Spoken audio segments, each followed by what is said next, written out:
Good morning, all of you. I hope you all are well and following the COVID precaution and also submitting your work time to time. So we were discussing about the chapter coal and petroleum, in which we have already discussed the coal, about the different constituents of coal, about the structure of distillation, and now comes the natural gas. So we will start with the next topic, that is a natural gas. Natural gas is a gas which is even lighter than air, and it is mostly composed of methane. However, it has a small amount of other gases too. It is highly inflammable. It catches fire very easily. It is usually found near petroleum underground. So wherever you have a crude oil deposit nearby, you have also find natural gas. So how do you? This is how you extract the natural gas. So natural gas, you actually see the picture. You actually know the locality where the natural gas is present. So it is pumped out and traveled through pipelines. So this is another convenience with natural gas, that it can be transported very easily through pipes.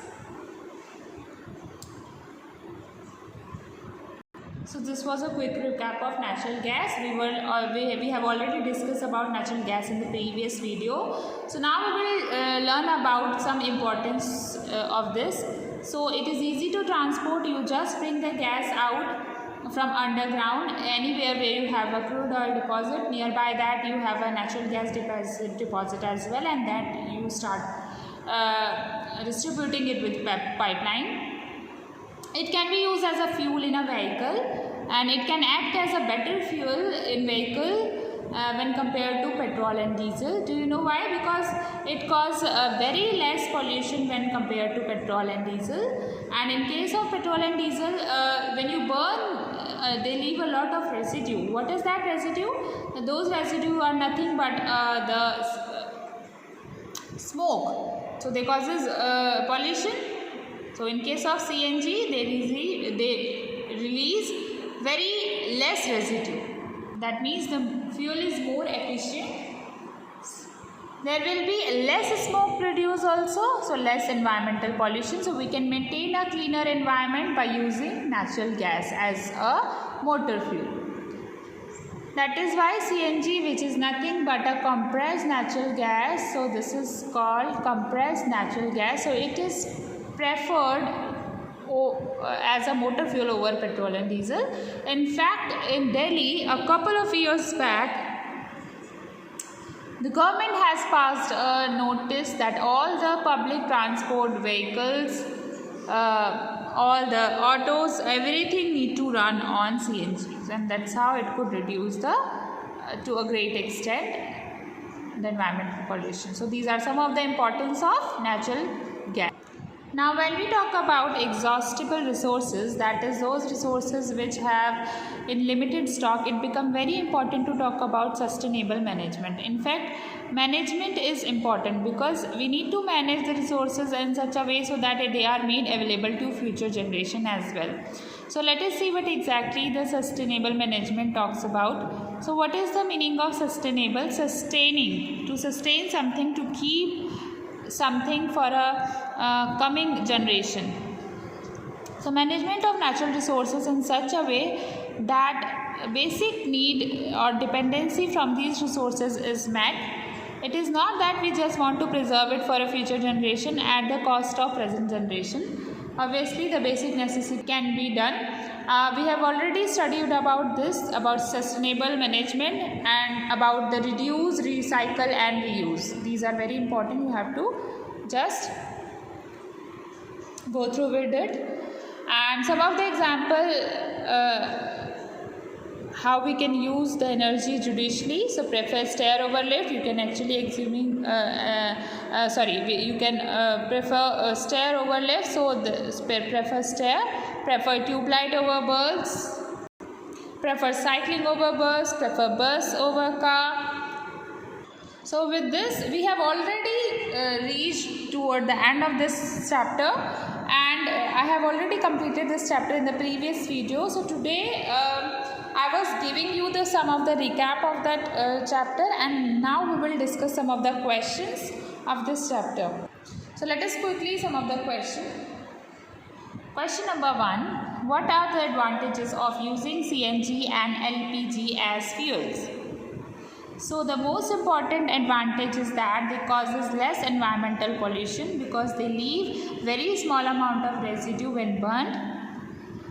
They are also easy to transport through pipelines, so it is like you really do not need to create a lot of mass in order to transport them to different locality. They are more efficient since they do not leave a lot of residue behind them. That also proves that they are more efficient as fuel. Question number 2. Name the petroleum product used for surfacing of roads. So yes, that is bitumen, that I said you that which is mixed with aggregate particles, creates the concrete, and that's how it's helped to surface road. Question number 3. Describe how coal is from dead vegetation. What is this process called? Now coal contain a lot of carbon, and that is why this process is often called as carbonization. It is formed from dead plant which was once existed as a dense forest, and then maybe due to phenomenon like floods, they all sank deep down, and over then came up a soil, and so floods buried the dense forest under the soil. As you can see here, these are the dense forests, the dead plant. Above the dead plants a layer of soil, and over a period of time, when I say period of time, I mean some millions of years. So this layer of soil get deposited here. Stones, many things deposited here. As a result, the dead plant started experiencing more pressure. They got squeezed. They kept going deeper and deeper, so the temperature also being increased, and effect of high temperature and pressure, this dead plant lost all their water and turned into what we call as coal. So high temperature and pressure converted them into coal. So this temperature and pressure play a very crucial role here, and this process is termed as carbonization because coal contain a lot of carbon. Question number 4. Fossil fuel are coal, petroleum and natural gas. Process of separation of different constituents from petroleum is called. What are the various constituents of petroleum? Petrol, diesel, kerosene, paraffin wax, lubricating oil. So they are all their various components. So what is that process where we separate them? It is called petroleum refining.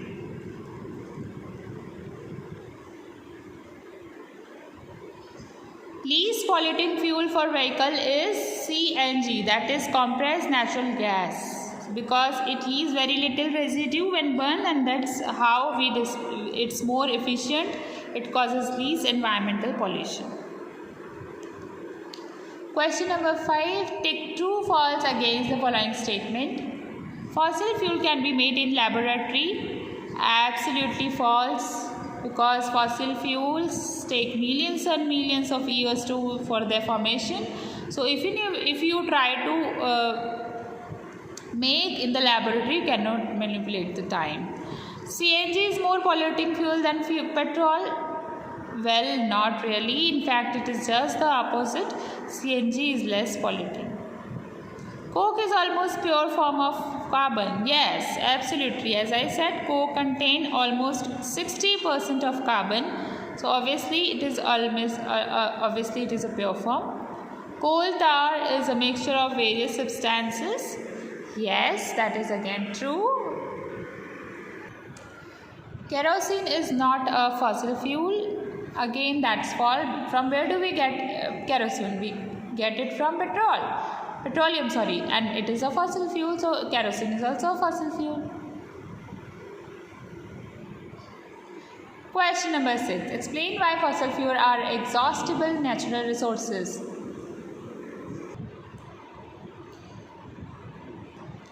So this is because even though the fossil fuel are formed in nature, but it takes a really long time. It takes millions of years for a fossil fuel to form.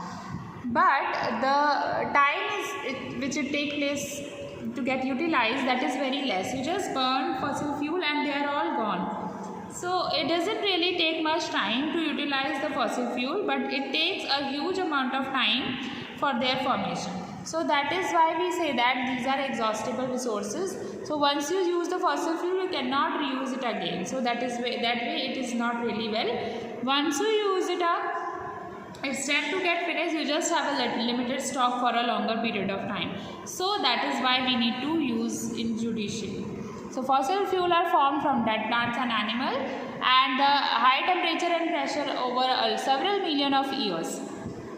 So it takes these many years, but the rate at which they are being used is very fast when compared to the rate of formation. So that is why they are considered as in limited stock, and they are all exhaustible natural resources. Next is describe characteristics and uses of coke. So what was coke? The residue which was left after the destructive distillation of coal. So it is a porous black substance. It is almost pure carbon because it contains 60% of carbon. It is useful in manufacturing of steel, where it acts as a reducing agent. Now coke has certain advantages over coal, and that is why it is often used as substitutes of coal. Now one such advantage is coke is more efficient than coal, because if you look at it, coke contains, I am considering the amount of coal and amount of coke contain more carbon, okay, it stand out to be more efficient. It is also found that those elements or those component of coal which actually cause a lot of pollution when coal is burned, those components get removed during the process of formation of coke from coal. So that way coke causes less pollution when compared to coal. So these are some of the advantages of coke, due to which it is used for domestic heating purpose as a substitute to coal. Next question is explain the process of formation of petroleum. Now it is formed from the living organism which once lived in a ocean. Their decomposition is diatoms.